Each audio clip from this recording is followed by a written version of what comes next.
All right, so Gervonta Davis and Ryan Garcia, what a fight, man. What a fight. I have to talk to you guys about a bunch of stuff. I'm going to provide a bunch of value in this video, right? So I'm going to show you a video of Conor McGregor and Ryan Garcia backstage, and I want to make some commentary about that, some commentary about Conor's energetic nature and the weirdos that are around them. It's one of the weirdest social exchanges I've ever seen, and it's not even necessarily, it's actually not at all because of Conor or Ryan Garcia.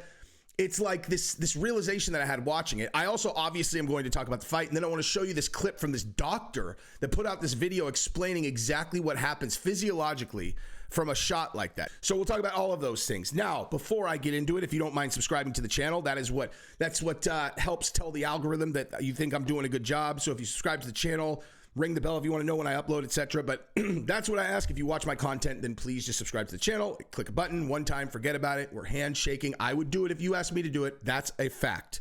So please do that for me. And then also like this video, comment on the video. I'm curious what you guys are going to think about this Conor McGregor part specifically, because man, it is bizarre, dude. First of all, let's start with this Conor McGregor exchange, and we will talk about other things after that. So where's that one? Here. Boom. I'm watching you all the way. This is not, hang on, it's gonna start over in a second. Effect to the body. He's 1-0 on you. These are the two biggest names in the division. I want to see it again. I want to see it again now, and I want to see it with no dehydration power. Okay, so the reason I wanted to go over this is because I am a student of human interaction, right? You know, I'm like a kind of person that just likes to study people.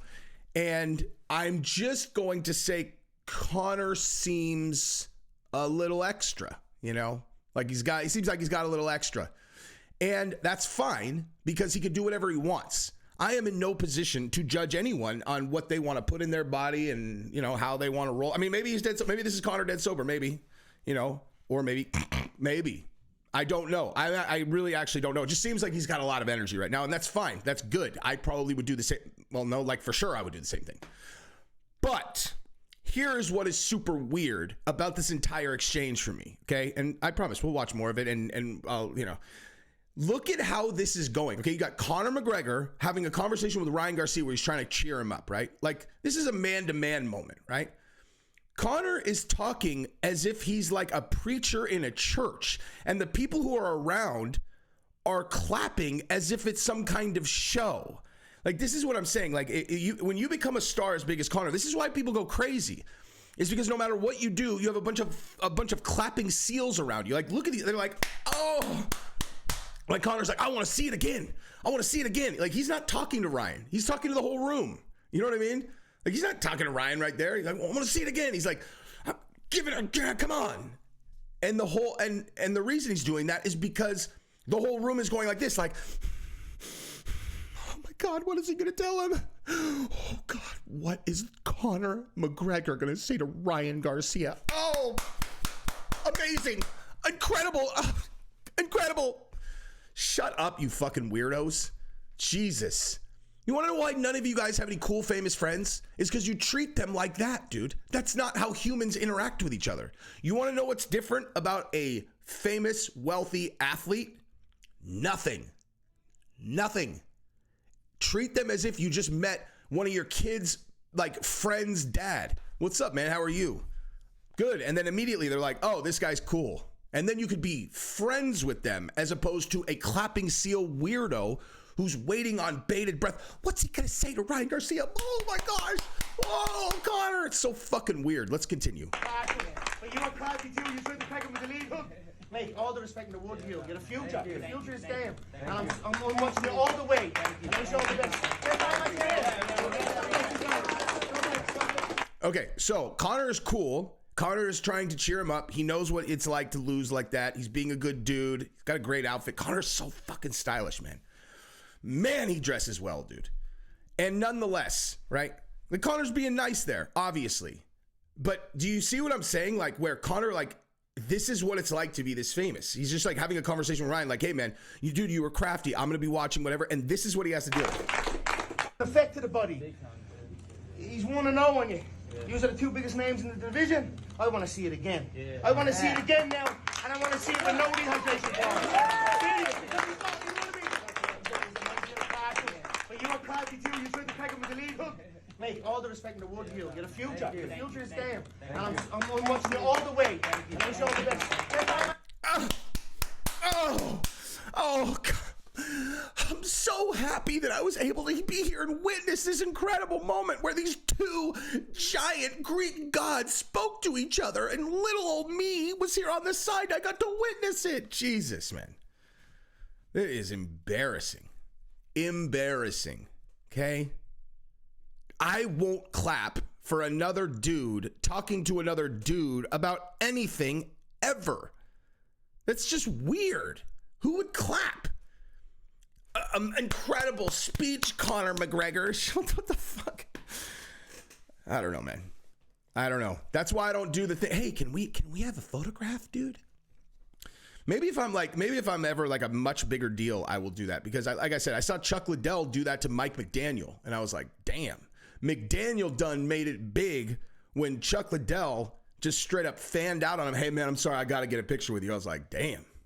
My boy done made it because the Iceman is waiting in line to fucking take a picture with him, dude. Very bizarre. Now, on this channel, I have tended to kind of lean into stories that are around combat sports, and I've kind of gotten away from talking about the fights that much just because those videos don't perform as well as the other ones. You know, I think like the biggest part that stuck out to me was, there were two things. Number one was the height thing, right? So everybody going into this thing is saying, you know, oh, look, Ryan Garcia has this huge advantage because he's so much taller than Tank Davis. He's going to be able to stick that jab in his face. He's going to be able to stick that jab in his face. He's going to be able to control distance much better. You know, he needs to be careful, but blah, blah, blah, blah, blah, right? Well, how did that play out? Was his height an advantage or a disadvantage? Because it was 100% a disadvantage. The fact that Tank was shorter, what became a tremendous advantage for him, because what's Ryan Garcia's favorite punch? Lead left hook. How's that looking? How did the lead left hook look trying to punch Tank Davis? Tank Davis is this much shorter than him. And if you just from watching the fight itself, he was flying over his head the entire time. And if you really think about it, just think about it logically. You don't need a professional boxer to be able to identify the fact that Tank, who's doing a great job of staying here, so he's protecting his chin, he looks here, so where are you actually trying to hit him with that punch, right? He's not leaving himself open, so where are you trying to hit him with that punch? Trying to hit him in the temple, okay? And so the fact that he's doing this, right, and then as he sees it coming, I mean, you almost have to change the mechanics of that punch to have a chance of landing it.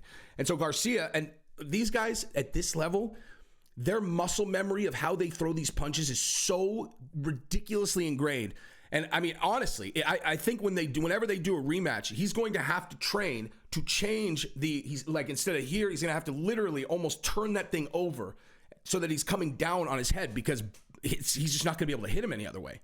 You know, like he's literally going to have to change the way he throws his hook to be able to where it's coming down, you know, and where he keeps his shoulder here, so that when he throws it, he's still protected after he throws.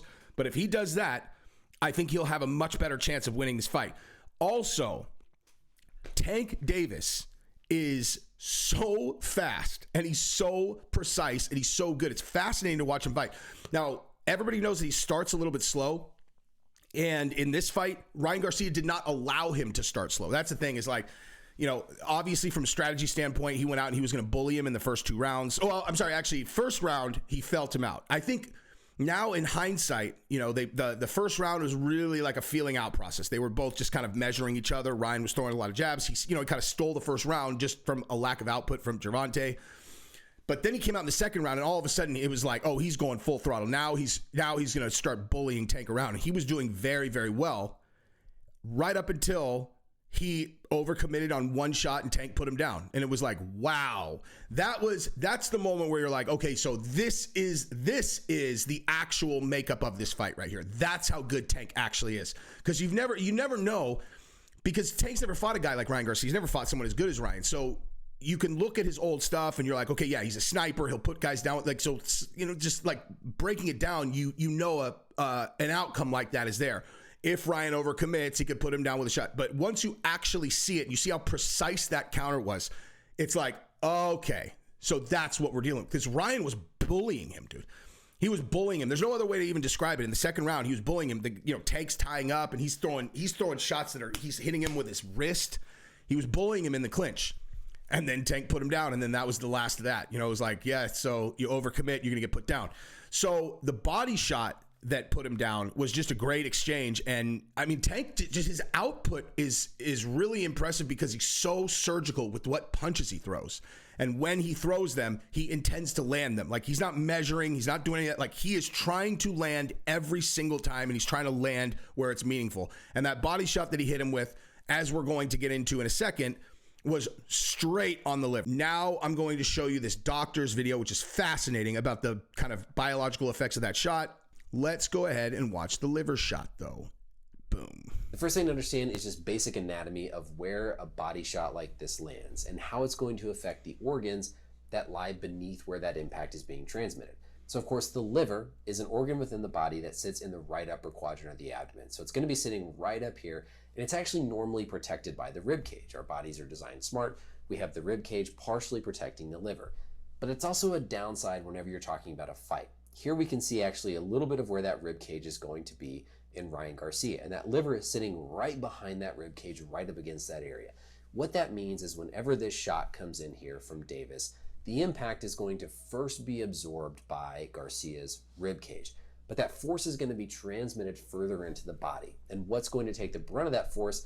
The structures behind it within the abdomen. And in this case, with where this punch lands, that was way further back than I thought. Where all that impact is going to go into the liver. Now, a liver shot is really damaging, number one, because of the delayed reaction. And number two, because that delayed reaction is something that physiologically you can't control. It's why we saw Garcia, as much as he wanted to get up, he truly wasn't able to get up off the canvas. The sympathetic canvas, your body really does. Yeah, and I just wanted to say that, like, people, I saw a couple people like, oh, Ryan quit out there. It's like, no, he got hit with a liver shot. Now, I will say that he, just the way that he carried it, sometimes people, really look like they're grimacing. Like, he didn't look like he was grimacing, but that doesn't mean anything, actually. Anyway, he's about to explain exactly what happens. That's just kind of shut down. Looking at our biodigital anatomy tool here, I've shown those organs that we're talking about. They're the kidneys. So of course here, this is going to be that right upper quadrant of the abdomen. And you can see how the liver, big organ that sits right up underneath that rib cage. The diaphragm is going to be the muscle that helps control our... What a fucking idiot. Kidney shots in the back. Idiot. Idiot. Idiot. Idiot. Me, idiot. Kidney shot is back here. Liver shot up front. I'm a fucking moron. And yeah, so that's what kind of channel this is, dude. That is what kind of channel this is. The kidney shot is in the back. So I am a complete and total fucking idiot. And now everybody knows it. Breathing, and that's going to lay across the top of the liver. But whenever that punch comes in here from Davis, it's landing square on this lower portion of the rib cage and transmitting all of that energy through the ribs into the liver. What happens then is the liver is surrounded by this fibrous capsule that's innervated by part of our autonomic nervous system. Our autonomic nervous system is this pathway of nerves that are automatic. It's why it's called the autonomic nervous system. Whenever that energy gets transmitted into the liver, there's this shock that's sent up to the body through the vagus nerve. The vagus nerve is one of our cranial nerves, and it's called vagus because vagus means wandering. And this vagus nerve basically wanders and travels a kind of wide course throughout our body. It's involved in things like slowing down our heart rate, decreasing our blood pressure, and helping with more of the rest and digest phase, as opposed to the sympathetic nervous system is going to be more fight or flight. So whenever you have this surge, this activation of your vagus nerve, your blood pressure is going to drop, your heart rate is going to drop, you have this sinking, just really heavy, terrible feeling in the pit of your stomach because of how that nerve is spreading so far throughout the inside of the body. And just like imagine your heart, like you're in a fight, your heart rate is here, and then all of a sudden your heart rate just shuts down, your blood pressure just shuts down, you're all, and think about how the body actually works. Like the reason your blood pressure and your heart rate is elevated is because you need oxygen. It's pumping oxygen throughout your body. So all of a sudden it just shuts all the way down. What do you think that's going to feel like? You know what I mean? But because it's the nervous system that's being affected, it's automatic. There's nothing that you can do to quickly reverse it. Right after this happened, we actually saw Garcia take a few steps backwards. And the liver shot doesn't drop you right away. A liver shot's going to let you bounce up a little bit. You can see Garcia even gets his mitts up. He's ready to continue fighting. And then as all of those physiologic processes are starting to happen, because that signal has gone into the liver, transmitted up through our vagus nerve, and then we get this cascade of events where our blood pressure is going to drop. You get that nauseous feeling in your stomach. Your heart rate's going to slow down. That's all delayed in terms of how long it takes for those physiologic changes to be manifested with what you feel. So that's why there's this delayed response where then ultimately we see Garcia, finally it hits him. And when it hits him, there's nothing that he can do but drop down to the canvas because of all those effects on his body. It's delayed because of that time it takes for the nerves to conduct those signals, have their end effects on the organ. And then during this time here, when Garcia is down on the mat, again, this is nothing that he is able to control. He's down, his body's not letting him get up. All of these physiologic effects are happening because of that shot too. Anyway, so you guys get the point. That is, that's what happens when you get hit with the liver shot. And by the way, you guys, so really important point is kidneys are behind the liver. Fucking idiot, dude. That's so funny, man. Because I Googled it, I was like, damn, I'm like, I wonder if that's a liver shot or a kidney shot. Because I know, you know, obviously you get hit here or you get here. Like, that's the one where, like, your body, like, just, you know, and then just, like, shuts down, right? And in the, you can see in the picture that I pulled up, it's like, nope, not that one. I was like, oh, you know, because kidney right there. I'm like, oh, yeah, so that's like a kidney shot, dude. And they made this picture makes it look like kidneys in front of the liver. Look, no one ever said that I'm an anatomy genius, all right? Obviously, I'm not. I'm a fucking idiot. But I am also a person who will just own it on my videos. I'm like, hey, you know the thing I just said 1 second ago? Wrong. Just wrong. I was wrong to begin with. I was wrong when I posted it. I was wrong in this video. But guess what?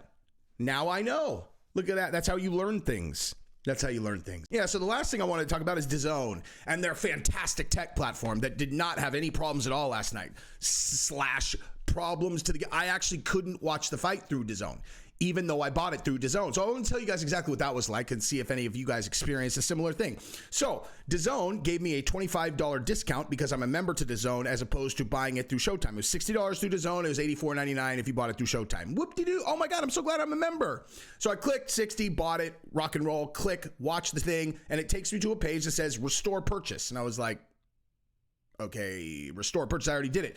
So I went and checked my bank. They had already taken the $60. I'm like, okay, I already paid for it. I hope restore purchase is not going to charge me $60 again. I clicked it. It said, you're good to go. Enjoy the fights. I looked at my bank. It had not charged me again. Awesome. Oh, it's fine. False alarm. Clicked on watch the fights and it took me to a page that said restore purchase. I was like, wait, what?